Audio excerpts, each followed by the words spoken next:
On a quiet Tuesday morning in Fallbrook, California, breakfast was left half finished on the kitchen counter. Two bowls of eggs, still fresh, sat abandoned next to toys scattered across the living room floor. The dogs wandered the house, unfed and confused. By evening, neighbors noticed something was wrong. The McStay family, Joseph, Summer, and their two young boys, had simply vanished. What began as a missing persons case would become one of the most puzzling family disappearances in modern American history. For nearly 4 years, investigators, family members, and the public would search desperately for answers. Where had the McStays gone? Had they left voluntarily for a new life in Mexico, as many believed? Or had something far more sinister occurred in their suburban home that February day in 2010? The story starts with Joseph McStay, a 40-year-old entrepreneur who had built a comfortable life for his family through his custom water fountain business. Joseph wasn't just a businessman, he was a dreamer who believed in taking risks and following opportunities wherever they led. His company, Earth Inspired Products, specialized in creating decorative water features for homes and businesses. It was work that combined his artistic vision with practical engineering, and it had been profitable enough to support his growing family. Joseph had met Summer in the early 2000s, and their love story seemed like something from a movie. Summer was vibrant and artistic, with long blonde hair and an infectious laugh that could fill a room. She had been married before and brought her own experiences and wisdom to their relationship. When they married, she embraced not just Joseph, but his dreams of building something meaningful together. By 2010, they had created what many would consider the perfect American family. Their home in Fallbrook, a small town in northern San Diego County, sat on a quiet residential street where children rode bikes and neighbors knew each other's names. Joseph Jr., who everyone called Joey, was 3 years old, a curious, energetic boy who loved trucks and construction vehicles. His younger brother Gianni was 4, with bright eyes and a smile that melted hearts. The boys were inseparable, playing together in their backyard and following their father around as he worked on fountain designs in his home office. Summer had thrown herself into motherhood with the same passion she brought to everything else. She was the kind of mother who documented every milestone, every funny moment, every small achievement. Her friends described her as devoted but never overbearing, the type of parent who encouraged her children to explore while keeping them safe. She had put her own career aspirations on hold to focus on raising Joey and Gianni, but she didn't seem to mind. This was the life she had chosen, and she appeared genuinely happy with that choice. The family's daily routine was predictable in the way that brings comfort and stability. Joseph would work from his home office, managing his business and communicating with clients across the country. Summer handled the household and took care of the boys, often taking them to parks or arranging playdates with other families in the neighborhood. Evenings were spent together as a family, sharing dinner and watching the boys play. But beneath this picture of domestic happiness, there were subtle signs that not everything was as perfect as it appeared. Joseph's business, while successful, came with the usual stresses of entrepreneurship. Cash flow could be unpredictable, especially in a specialized market like decorative fountains. He was constantly working to secure new contracts and manage existing clients, and the pressure of supporting a family on an uncertain income weighed on him. Summer, too, had her challenges. Friends later mentioned that she sometimes seemed overwhelmed by the demands of managing two young children while Joseph traveled for business. She had given up her independence to focus on family life, and occasionally there were hints that she missed having her own career and identity outside of being a wife and mother. These weren't unusual pressures for a young family, but they created an undercurrent of stress that those closest to them could sometimes sense. Money was another source of occasional tension. While the family wasn't poor, Joseph's income fluctuated with the seasons and the economy. The custom fountain business could be feast or famine, and 2009 had been a particularly challenging year economically for many small businesses. Joseph worked hard to maintain their lifestyle, but there were times when finances were tight. Summer was careful with money, sometimes to the point where Joseph felt constrained in his business decisions. Despite these normal family stresses, nothing suggested that the McStays were planning to disappear. Joseph had active business projects and was expecting payments from several clients. Summer had made plans with friends for the following week. The boys were enrolled in preschool and had play dates scheduled. Their life was firmly rooted in Fallbrook, with no indication that they were planning to leave, temporarily or permanently.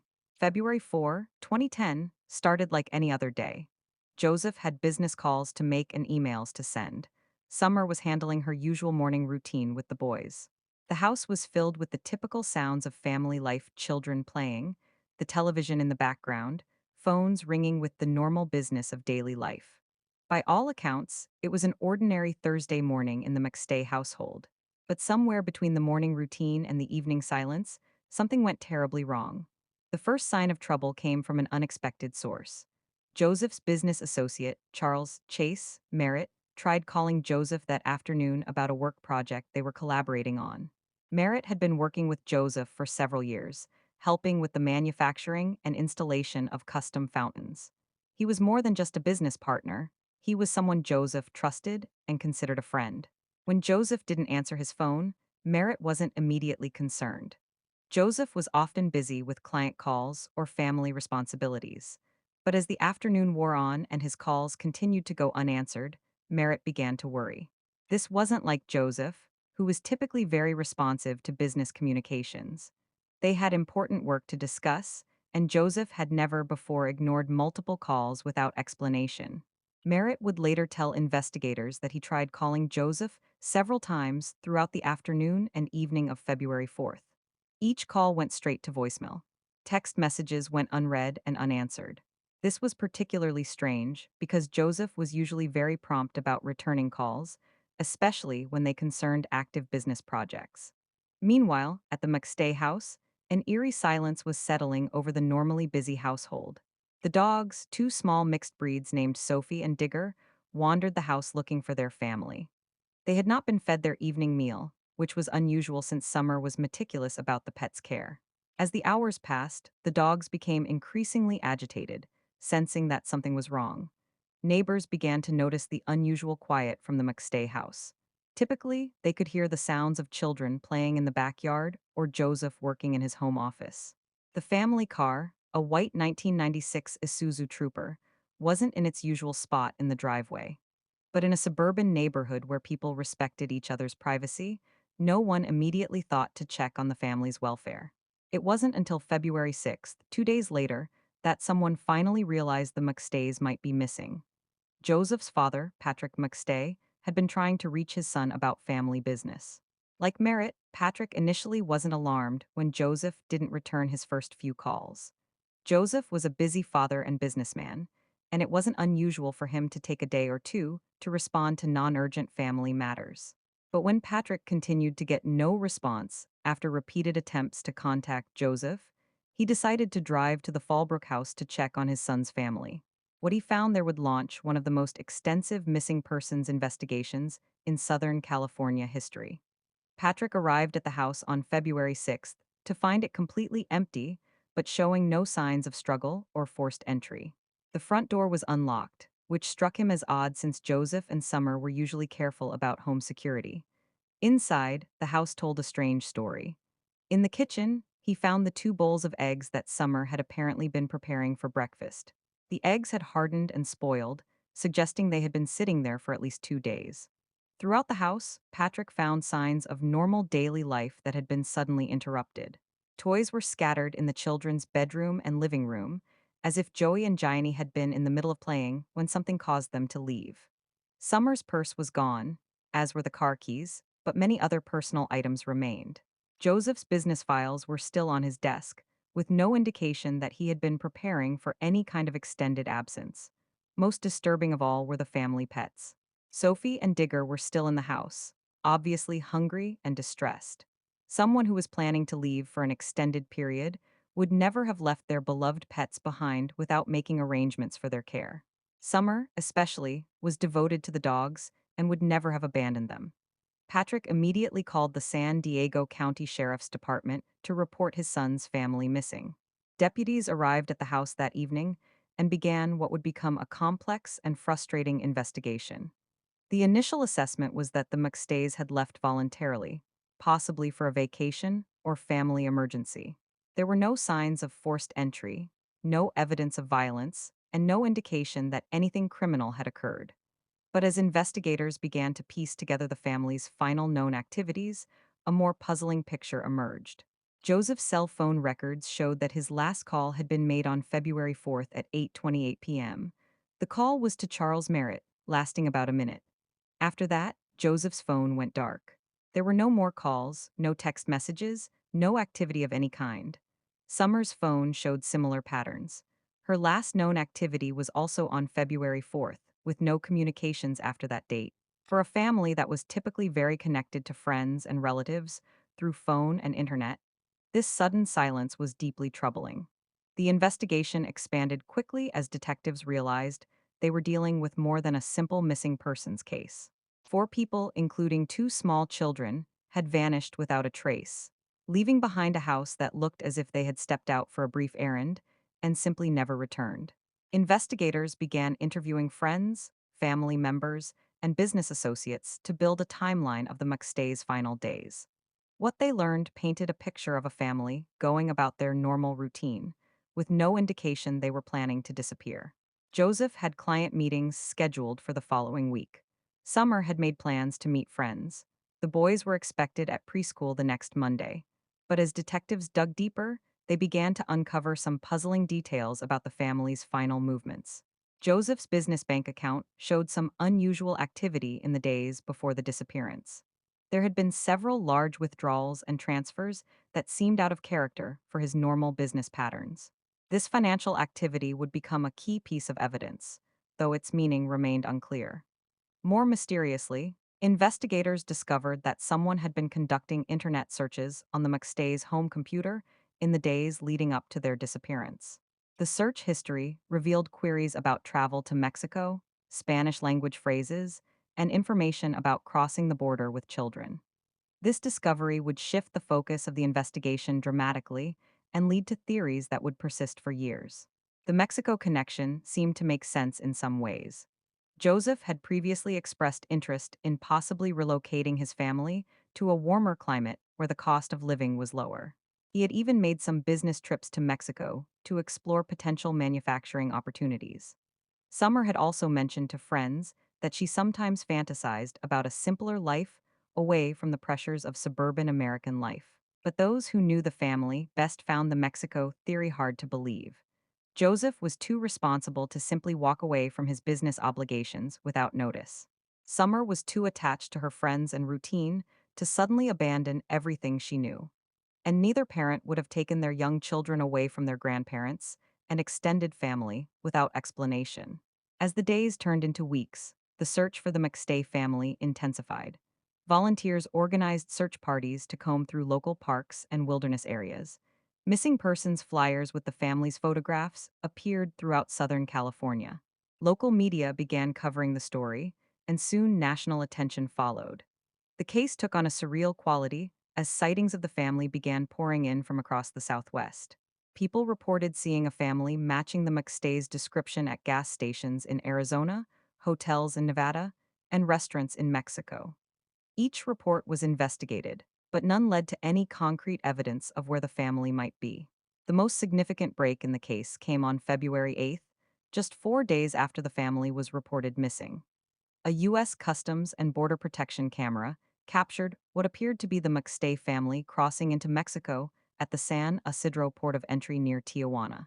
The grainy surveillance footage showed a family of two adults and two small children walking across the border around 7 o'clock p.m. The timing seemed to fit.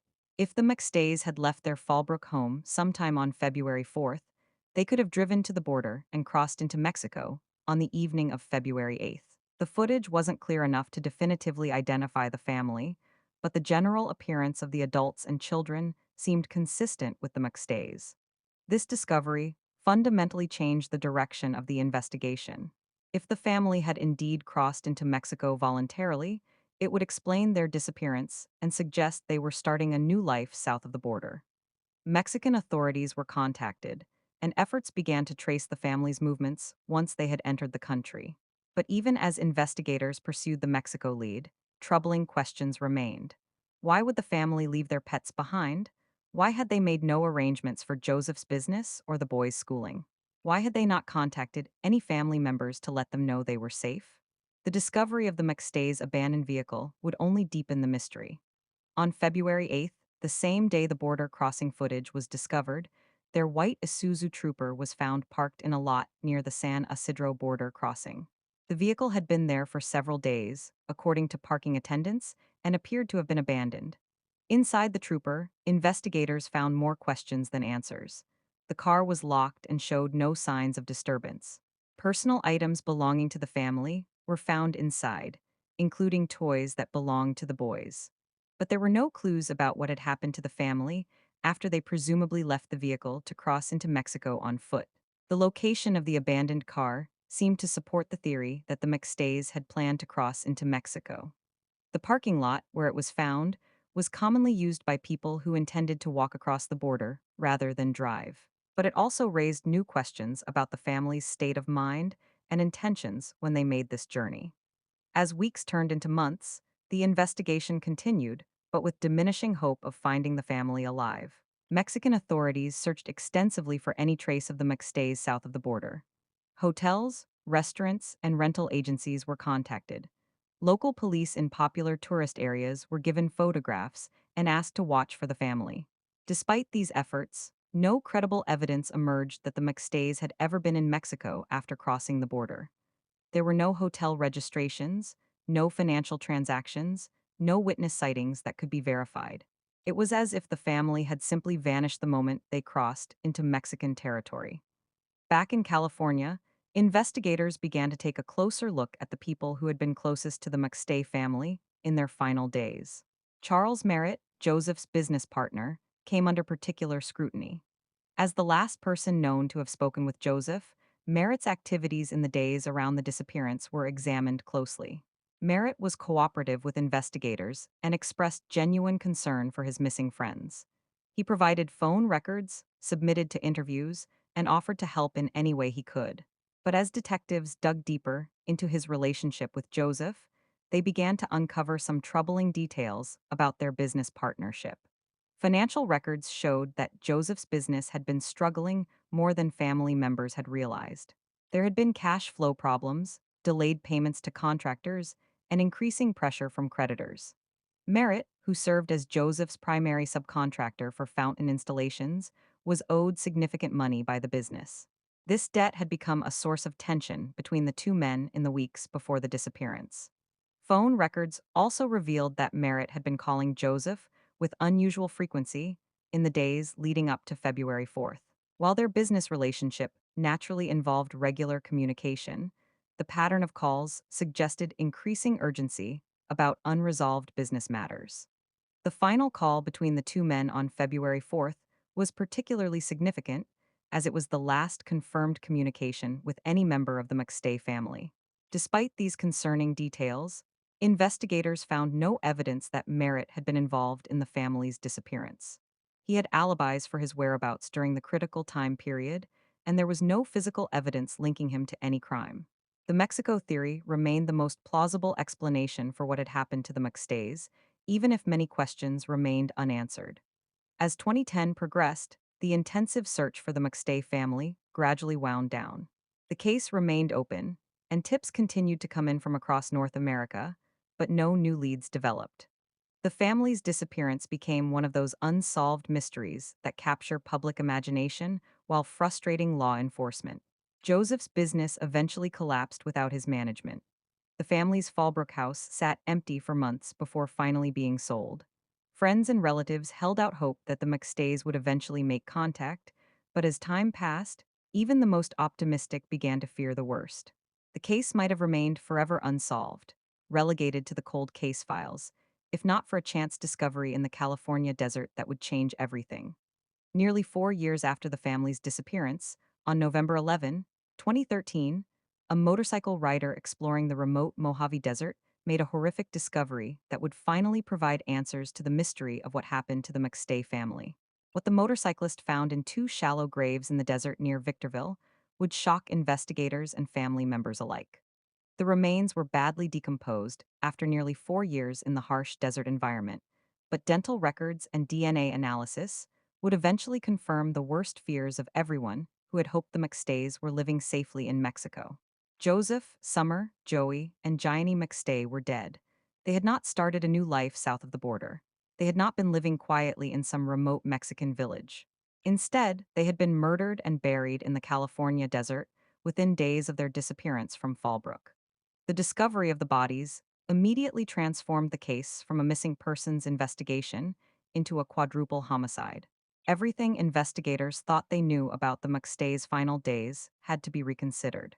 The Mexico theory, which had dominated the investigation for nearly 4 years, was suddenly revealed to be an elaborate false lead. Forensic analysis of the remains revealed that all four family members had died from blunt force trauma to their heads. The brutality of the murders was shocking, particularly given that two of the victims were small children. Medical examiners determined that the family had been killed within days of their disappearance, meaning they had been dead the entire time that people across the Southwest had been reporting sightings of them. The location of the graves, in a remote area of the Mojave Desert about 100 miles from Fallbrook, suggested that whoever had killed the family was familiar with the area and had planned the disposal of the bodies carefully. The graves were shallow, but had been disguised to blend in with the surrounding desert landscape. If not for the chance discovery by the motorcycle rider, they might never have been found.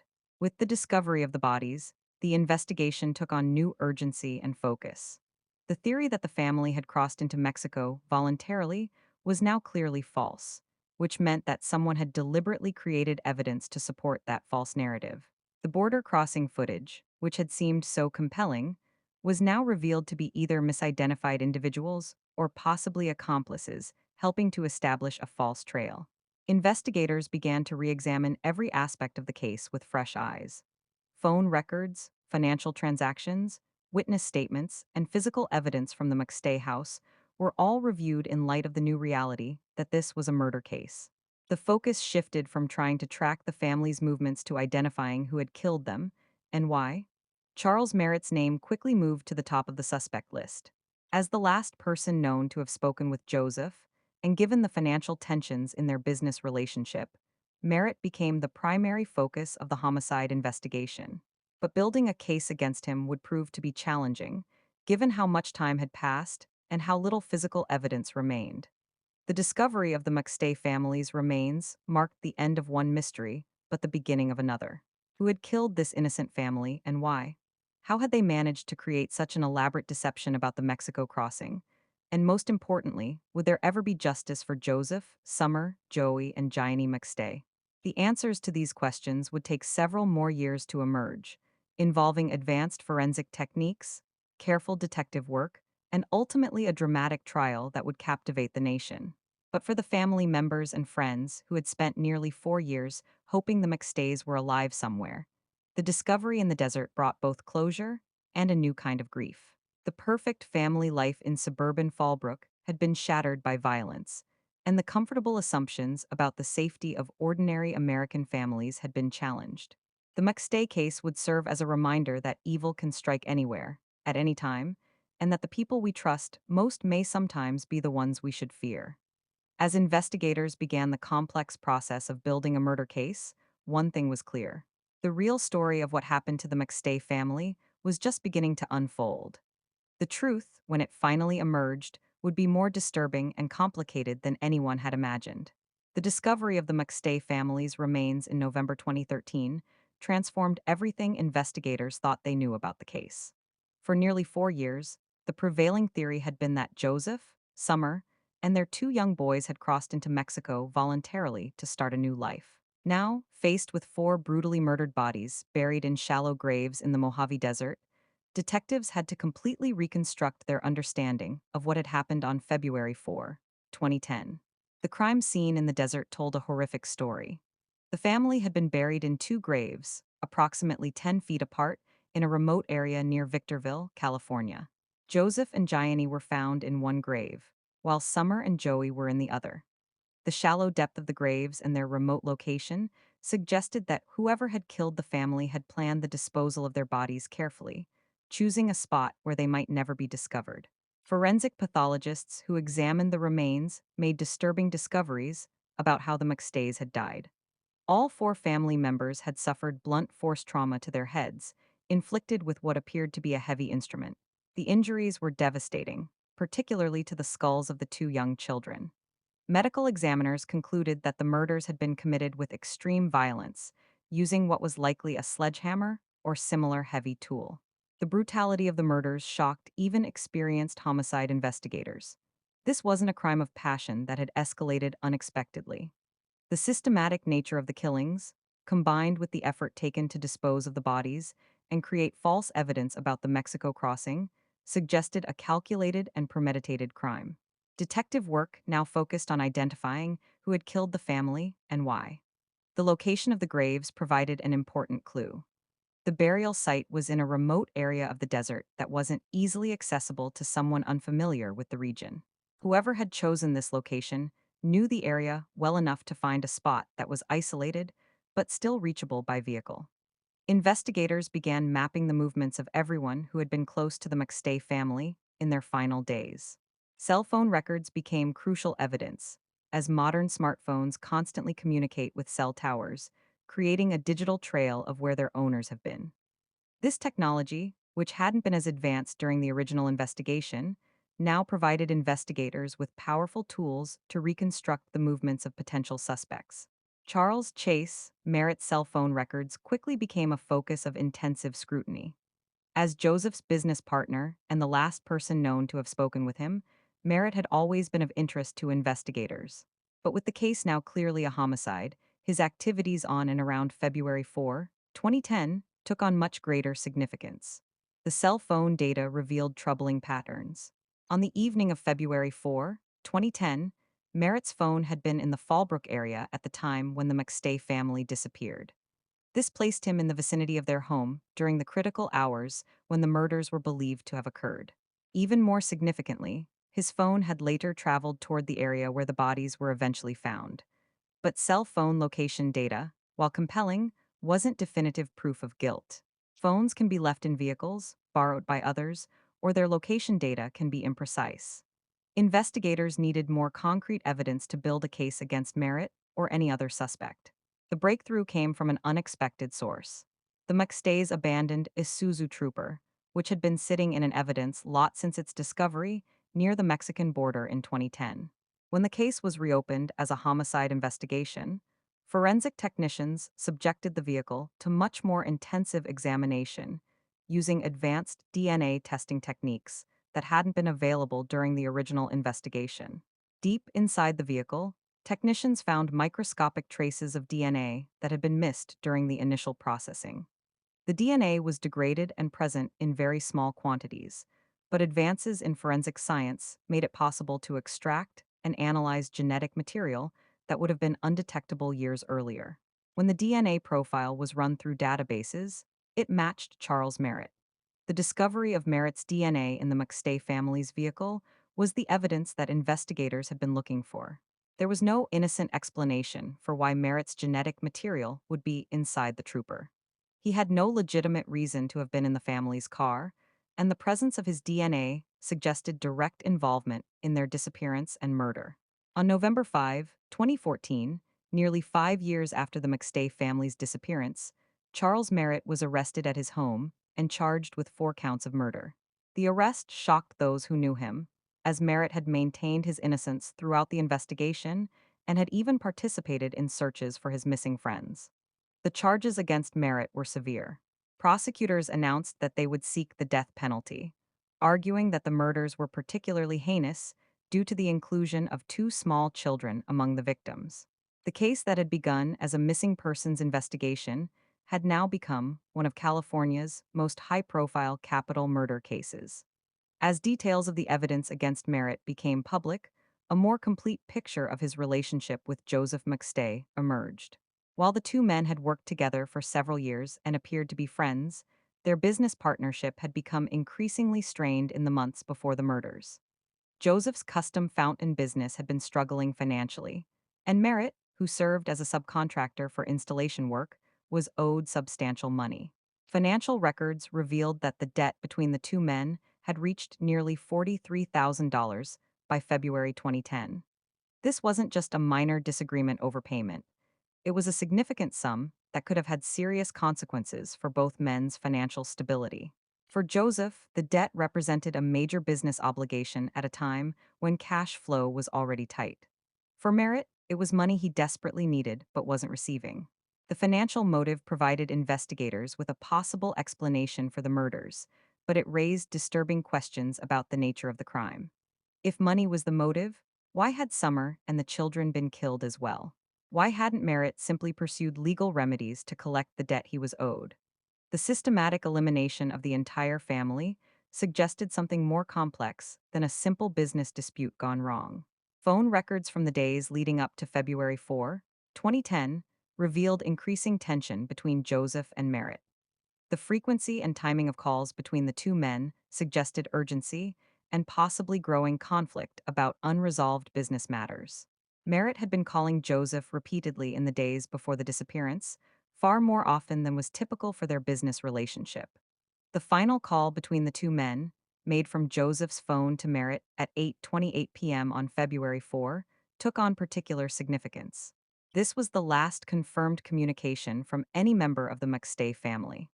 Merritt later told investigators that he had ignored the call because he was watching a movie, but the timing and brevity of the call suggested something more urgent than a routine business conversation. Investigators theorized that this final call might have been Joseph calling for help or confronting Merritt about something. The fact that the call went to voicemail and was never returned suggested that something had prevented Joseph from making any further attempts to communicate. This phone call became a crucial piece of evidence in establishing the timeline of the murders. The case against Merritt continued to strengthen as investigators uncovered more evidence of his movements on February 4, 2010. In addition to the cell phone data placing him in the Fallbrook area, security cameras and witness statements helped establish his presence in locations that aligned with the prosecution's theory of the crime. Particularly damaging was evidence that Merritt had purchased a sledgehammer from a home improvement store shortly before the murders. Receipt records and surveillance footage showed him buying the tool that prosecutors would argue was used to kill the McStay family. This purchase, combined with the forensic evidence about the nature of the head injuries suffered by the victims, provided a compelling link between Merritt and the murder weapon. The sledgehammer itself was never recovered, but the purchase record became a key piece of circumstantial evidence. The timing of the purchase, so close to the murders, seemed too coincidental to be explained as routine tool buying for legitimate construction work. As the prosecution built its case, the defense team faced the challenging task of explaining away the mounting evidence against their client. Merritt continued to maintain his innocence, insisting that he had been framed for crimes he didn't commit. His attorneys argued that the evidence against him was purely circumstantial, and that the investigation had focused too narrowly on their client while ignoring other potential suspects. The defense pointed to several problematic aspects of the investigation. The DNA evidence, while incriminating, was present in very small quantities and had degraded significantly over the years the vehicle had been in storage. They argued that the genetic material could have been transferred innocently or could have been contaminated during the evidence collection process. More significantly, the defense noted that no physical evidence directly linked Merritt to the McStay house on the night of February 4, 2010. Despite extensive forensic examination of the family's home, investigators had found no blood evidence, no DNA traces, and no other physical proof that a violent crime had occurred there. This absence of evidence at what should have been the primary crime scene raised questions about the prosecution's theory of how the murders had taken place. The defense also challenged the cell phone evidence, arguing that the location data wasn't precise enough to definitively place Merritt at the McStay house at the time of the murders. Cell towers cover large areas, and a phone pinging a particular tower could indicate the user was anywhere within several square miles of that location. Without more precise GPS data, which wasn't available from Merritt's older phone, the cell tower evidence was suggestive but not conclusive. Despite these challenges, prosecutors were confident that they had enough evidence to secure a conviction. The combination of motive, opportunity, and physical evidence created what they believed was a compelling case against Merritt. The DNA in the vehicle, the financial disputes, the cell phone data, and the sledgehammer purchase all pointed toward Merritt as the killer. The case took on additional complexity as investigators continued to examine the elaborate deception that had led people to believe the McStays had gone to Mexico voluntarily. Someone had clearly worked hard to create the impression that the family had crossed the border on their own, complete with surveillance footage that appeared to show them walking into Mexico. This deception required detailed knowledge of the family's plans and movements, as well as access to their vehicle and possibly their personal belongings. The person responsible had to be familiar enough with the McStays to know how to make their disappearance look voluntary while actually covering up their murders. The Mexico theory had been so convincing that it had dominated the investigation for nearly 4 years, preventing investigators from focusing on the possibility that the family had been murdered. This misdirection had given the real killer years to destroy evidence, establish alibis, and distance himself from the crime. Prosecutors argued that Merritt was uniquely positioned to create this elaborate deception. As Joseph's business partner and friend, he had detailed knowledge of the family's finances, their interest in Mexico, and their daily routines. He would have known how to make their disappearance appear voluntary while actually covering up their murders. The trial preparation phase revealed additional evidence that strengthened the prosecution's case. Investigators had found that Merritt had been experiencing significant financial difficulties in early 2010, beyond just the money owed to him by Joseph's business. He had been struggling with his own business expenses, personal debts, and other financial pressures that could have made the money owed by Joseph seem even more critical. Bank records showed that Merritt had made several large cash deposits in the days following the McStay family's disappearance.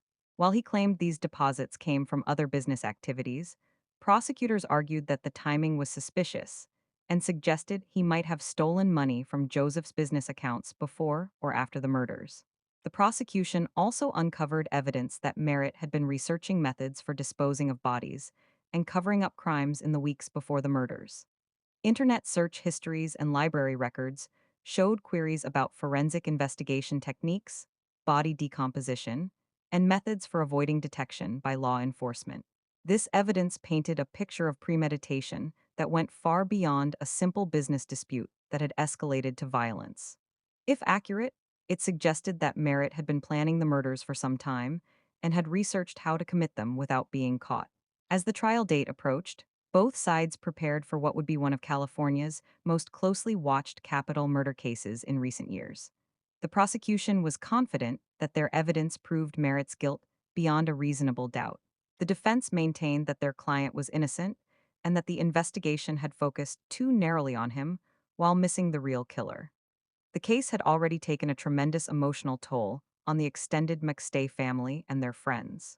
Joseph's parents had lived through nearly 4 years of hoping their son and his family were alive somewhere, only to learn that they had been brutally murdered shortly after disappearing. The discovery of the children's remains had been particularly devastating, as Gianni and Joey had been innocent victims with their entire lives ahead of them. For Summer's family, the revelations about the murders were equally traumatic. She had been a devoted mother who had dedicated her life to caring for her children, only to die alongside them in an act of senseless violence. The brutality of the murders made their grief even more difficult to bear. The community in Fallbrook had also been deeply affected by the case. What had begun as a mysterious disappearance that captured national attention had evolved into a horrific multiple murder that shattered assumptions about safety and trust in their small town. The fact that the alleged killer was someone who had been trusted by the victims made the crime even more disturbing. As Charles Merritt sat in jail awaiting trial, he continued to maintain his innocence. His family and supporters organized fundraising efforts for his defense and insisted that the evidence against him had been misinterpreted or manipulated. They painted him as a hardworking man who had been wrongly accused of a terrible crime he didn't commit. The trial would ultimately be about more than just determining Merritt's guilt or innocence. It would be an attempt to finally understand what had happened to the McStay family on that February evening in 2010 and why 4 innocent people had been murdered with such brutality. The stakes couldn't have been higher. If convicted, Merritt faced the possibility of execution for his alleged crimes. If acquitted, the real killer of the McStay family might never be found, leaving one of California's most notorious murder cases forever unsolved. As opening statements approached, both legal teams knew they were participating in a trial that would be closely watched not just by the families involved, but by a public that had followed the McStay case for nearly a decade. The courtroom would become the setting for the final chapter in a story that had begun with a family's mysterious disappearance and evolved into one of the most complex murder cases in recent memory. The truth about what happened to Joseph, Summer, Gianni, and Joey McStay was finally about to be revealed, but the path to that truth would prove to be more complicated and emotionally devastating than anyone could have anticipated. The trial of Charles Chase Merritt began in January 2019, nearly 9 years after the McStay family had disappeared from their Fallbrook home. The San Bernardino County Courthouse became the center of intense media attention as one of California's most notorious murder cases finally reached its climax. For the families who had endured years of uncertainty and grief, the trial represented their last hope for justice and answers. Judge Michael Smith presided over proceedings that would last 5 months, making it one of the longest murder trials in San Bernardino County history. The length reflected not just the complexity of the evidence, but the high stakes involved. Prosecutors were seeking the death penalty, while the defense was fighting to save Merritt's life and maintain his claims of innocence. The prosecution, led by Deputy District Attorney Britt Emez, opened their case by painting a picture of a cold-blooded killer who had murdered an entire family over money. In his opening statement, Emez told jurors that greed had motivated Merritt to commit one of the most heinous crimes in California history. The $43,000 debt between Joseph's business and Merritt had become, in the prosecutor's words, a death sentence for the entire McStay family. This was about money, Emez told the jury. The defendant killed this family because Joseph McStay was slow to pay him, and he was tired of waiting. The prosecutor's opening painted Merritt as a man whose desperation for money had driven him to unthinkable violence, including the brutal murder of two innocent children who had done nothing but trust the man they knew as their father's friend. The defense, led by attorney Rajan Maline, countered with a very different narrative. Maline argued that his client was being scapegoated for crimes he didn't commit, and that the real killer remained free while an innocent man faced execution. Charles Merritt did not kill the McStay family, Maline told jurors in his opening statement. The evidence will show that Mr. Merritt is innocent of these charges. The defense strategy focused heavily on challenging the physical evidence against Merritt and suggesting that the investigation had been flawed from the beginning. They argued that investigators had focused too narrowly on Merritt while failing to adequately explore other potential suspects and motives for the murders. As the trial progressed, both sides presented their cases through dozens of witnesses and hundreds of pieces of evidence. The testimony was often technical and detailed, covering everything from DNA analysis to cell phone tower data to forensic pathology. But underlying all the scientific evidence was the human tragedy of four innocent people who had been brutally murdered. The prosecution's case relied heavily on the DNA evidence found in the McStay's abandoned vehicle. Forensic experts testified about the advanced techniques used to extract and analyze genetic material that had been degraded by years of storage. The DNA profile matched Charles Merritt, and experts testified that the probability of it belonging to someone else was astronomically small. Defense attorneys challenged this evidence aggressively, questioning the chain of custody and suggesting that the DNA could have been transferred innocently or through contamination. They brought in their own forensic experts who raised questions about the testing procedures and the interpretation of the results. The cell phone evidence proved equally contentious. Prosecution experts used detailed analysis of cell tower records to place Merritt in the Fallbrook area on the evening of February 4, 2010, and later near the area where the bodies were found. They created maps and timelines showing Merritt's phone movements that seemed to align perfectly with their theory of the crime. Defense experts countered by highlighting the imprecision of cell tower location data, especially with older phones that lacked GPS capabilities. They argued that the prosecution was reading too much into evidence that could place Merritt anywhere within several square miles of the relevant cell towers. One of the most powerful pieces of prosecution evidence was the sledgehammer purchase.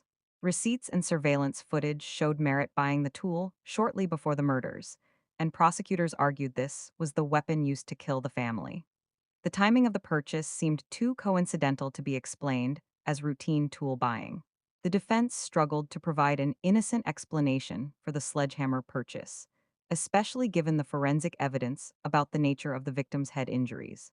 They suggested that Merritt had legitimate construction needs for the tool, but could provide no specific projects that required a sledgehammer at that time. Financial records became another battleground between prosecution and defense. The prosecution painted a picture of mounting financial pressure on Merritt, including the money owed by Joseph's business and Merritt's own financial difficulties. They argued that this desperation had motivated the murders. Bank records showed that Merritt had made several large cash deposits in the days following the family's disappearance. Prosecutors suggested these deposits represented money stolen from Joseph's business accounts, either before or after the murders. The timing of these deposits, they argued, was too suspicious to be coincidental. The defense offered alternative explanations for Merritt's financial activities, suggesting they were related to legitimate business transactions with other clients. But they struggled to provide documentation for some of these claimed business activities, weakening their arguments about the cash deposits. Perhaps the most disturbing testimony came from the forensic pathologists who had examined the McStay family's remains. Dr. Lawrence Anderson, who had performed the autopsies, testified in clinical detail about the injuries that had killed each family member. All four had suffered devastating, blunt force trauma to their heads, inflicted with what appeared to be a heavy instrument like a sledgehammer. The brutality of the murders was shocking even to experienced courtroom observers. Joseph had suffered multiple skull fractures that would have been immediately fatal. Summer's injuries were similarly severe, indicating she had been struck multiple times with tremendous force. But perhaps most heartbreaking was the testimony about the children's injuries. 3-year-old Joey and 4-year-old Gianni had been killed with the same savage brutality as their parents. The forensic evidence showed that both children had suffered multiple blows to their heads, indicating that their killer had continued hitting them even after they were clearly dead. The unnecessary violence against such young victims demonstrated a level of cruelty that horrified everyone in the courtroom. Dr. Anderson's testimony was accompanied by forensic photographs that were so disturbing that several jurors were visibly upset. The judge warned spectators about the graphic nature of the evidence, and some family members chose to leave the courtroom during this portion of the trial. The prosecution argued that the extreme violence of the murders proved premeditation and special circumstances that justified the death penalty. These weren't killings that happened in the heat of passion, prosecutor Amez told jurors. This was systematic execution of an entire family, including 2 defenseless children who posed no threat to anyone. The defense tried to argue that the nature of the injuries suggested someone in a drug-fueled rage rather than the calculated killing described by prosecutors. They suggested that Merritt, who had no history of violence, was incapable of the brutality demonstrated in the murders.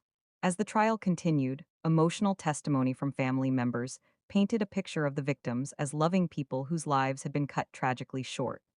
Joseph's parents, Patrick and Susan McStay, testified about their son's character and their family's devastation at losing not just Joseph, but Summer and their beloved grandchildren. Patrick McStay, who had discovered the family was missing, testified about the years of hoping they were alive somewhere and the crushing blow of learning they had been murdered. "We never stopped hoping they would come home," he said through tears. "We never imagined that someone we trusted had done this to them." Summer's family provided equally heartbreaking testimony about a woman who had devoted her life to her children and who had died trying to protect them. Friends testified about the children's personalities and the bright futures that had been stolen from them. The prosecution also called Charles Merritt's ex-wife, who testified about his financial difficulties and increasingly desperate behavior in early 2010. She described a man under enormous pressure who had become obsessed with money he believed he was owed. The defense presented their own character witnesses who described Merritt as a hardworking man who had never shown any signs of violence.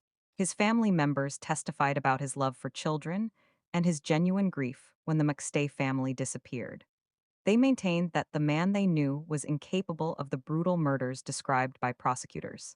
Merritt himself chose not to testify in his own defense, a decision that disappointed some observers who had hoped to hear his explanation for the evidence against him. His attorneys explained that they felt the prosecution had not met their burden of proof and that Merritt should not be required to prove his innocence. The closing arguments lasted several days and represented the final opportunity for both sides to persuade the jury. Prosecutor Emez methodically reviewed the evidence against Merritt, arguing that the combination of motive, opportunity, and physical evidence proved his guilt beyond a reasonable doubt. Charles Merritt killed this family over money, Emez told jurors in his closing. Joseph McStay had billed Merritt for over $42,000, and the defendant killed the victims over money. The prosecutor described the murders as particularly heinous, noting that the defendant beating the children repeatedly.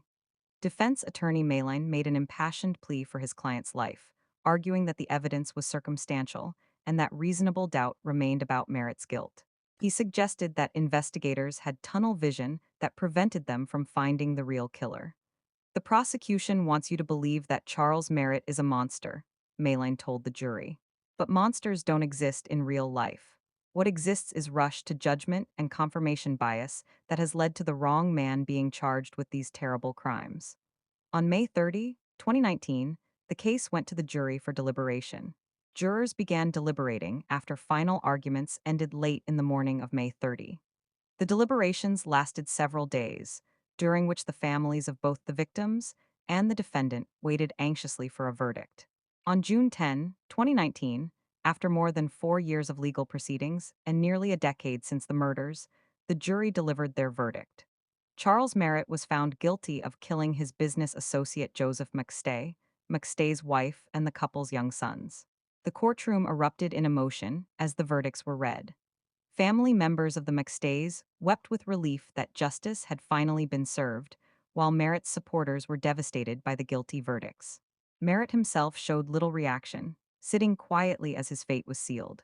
The conviction phase was followed by a penalty phase, where the jury had to decide whether Merritt should receive the death penalty or life in prison without parole. Prosecutors have said they would seek the death penalty if Merritt was convicted, and the penalty phase of the trial was scheduled to begin Tuesday.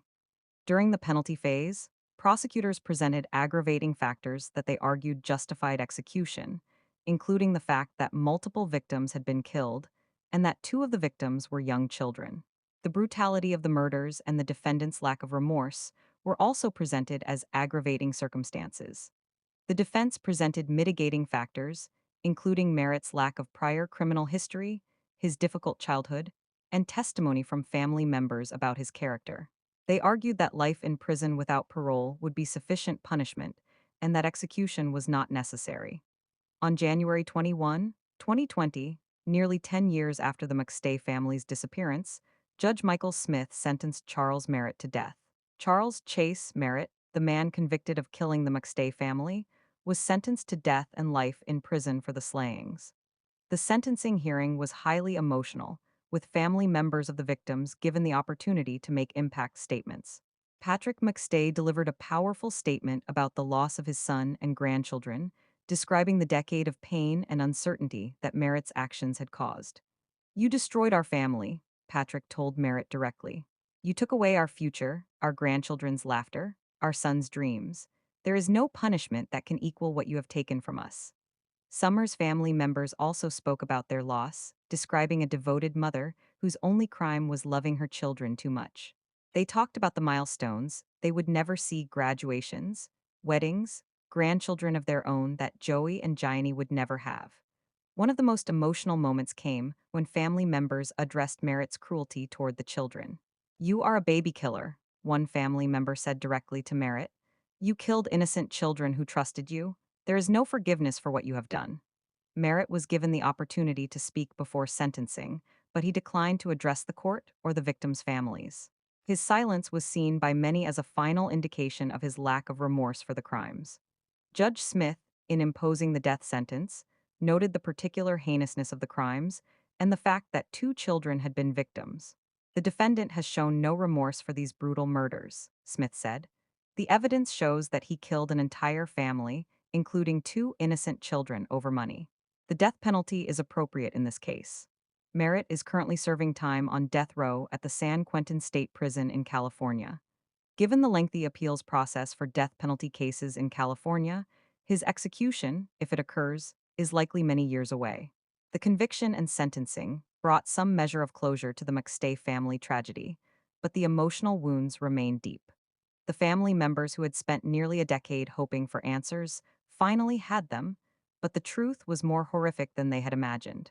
For the Fallbrook community, the resolution of the case provided relief that the killer had been caught and punished, but it also served as a reminder of how violence can shatter even the most seemingly perfect families. The fact that the killer was someone the family had trusted made the betrayal even more difficult to understand. The case also raised questions about the investigation that had initially focused on the Mexico theory for nearly 4 years.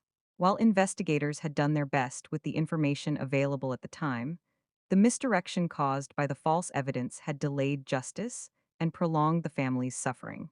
Some critics argued that if investigators had focused more quickly on Merritt and other potential suspects, the case might have been resolved years earlier.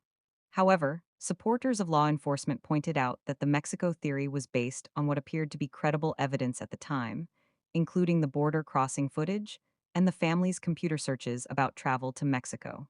The advanced forensic techniques that ultimately helped convict Merritt, particularly the DNA analysis, had not been available during the initial investigation. This highlighted how improvements in technology can help solve cold cases and bring justice even years after crimes are committed. As the legal proceedings concluded, efforts began to memorialize the McStay family and ensure that their story would not be forgotten. Joseph and Summer were remembered as devoted parents who had worked hard to build a good life for their children. Joey and Gianni were remembered as bright, loving children whose futures had been stolen by senseless violence. The case became the subject of numerous documentaries, books, and true crime podcasts, ensuring that the story would continue to be told and that lessons might be learned from the tragedy. Many of these productions focused on the investigative process and the forensic techniques that had ultimately led to Merritt's conviction. For those who study criminal justice, the McStay case became an important example of how modern investigative techniques can solve complex cases, even when initial investigations follow false leads. The DNA evidence, cell phone data, and financial records analysis demonstrated how multiple types of evidence could be combined to build a compelling case. The case also highlighted the importance of advanced forensic techniques in solving crimes where traditional evidence is limited. The DNA found in the McStay's vehicle was present in very small quantities and had degraded significantly. But advances in genetic analysis made it possible to extract a profile that could be definitively linked to Merritt. However, despite incriminating evidence presented by the prosecution, Merritt maintains his innocence, and some observers continue to question whether the right person was convicted. Caitlin Rother's book, Down to the Bone, scrutinizes evidence in the 2010 McStay family murder case, raising doubts about Charles Merritt's conviction. These ongoing questions reflect the reality that even when someone is convicted of a crime, doubts and alternative theories may persist. The McStay case, despite the conviction, continues to generate discussion and analysis from those who study criminal justice and unsolved mysteries. For the immediate family members of the victims, however, the conviction provided the closure they had been seeking for nearly a decade. While nothing could bring back Joseph, Summer, Joey, and Gianni, the knowledge that their killer had been caught and would face justice provided some measure of peace. The emotional impact of the case extended far beyond the immediate families involved. The story of the McStay family resonated with parents across America who could imagine their own families in similar circumstances. The fact that the killer was someone the family trusted made the tragedy even more disturbing and relatable. Child safety advocates pointed to the case as an example of why parents need to be careful about who they trust with their families. The image of two young children being brutally murdered by someone they knew challenged comfortable assumptions about safety and security. The case also highlighted the devastating impact that financial disputes can have when they escalate beyond reasonable bounds. While business disagreements are common, the McStay murders showed how money pressures can drive some individuals to unthinkable violence. As time passes, the McStay family case serves as a reminder of both the fragility of life and the importance of justice. 4 innocent people lost their lives to senseless violence, but their story ultimately demonstrated that even the most complex crimes can be solved through careful investigation and advanced forensic techniques. The families left behind continue to honor the memory of Joseph, Summer, Joey, and Gianni McStay. They work to ensure that the victims are remembered not just as statistics in a criminal case, but as loving people whose lives had value and meaning beyond the circumstances of their deaths. In the end, the McStay family tragedy stands as one of the most compelling criminal cases of the modern era. A story that began with a mysterious disappearance, evolved through years of false leads and shattered hopes, and concluded with justice served, but at an enormous human cost. The case reminds us that behind every criminal investigation are real people whose lives have been forever changed by violence, and that the pursuit of justice, however long it takes, remains essential for society and for those who loved the victims. The perfect suburban family that had breakfast together on that February morning in 2010 was gone forever, destroyed by greed and violence in a way that shocked a nation. But their story, tragic as it was, ultimately became a testament to the power of persistence in seeking justice and the importance of never giving up on finding the truth, no matter how long it takes or how difficult the path may be.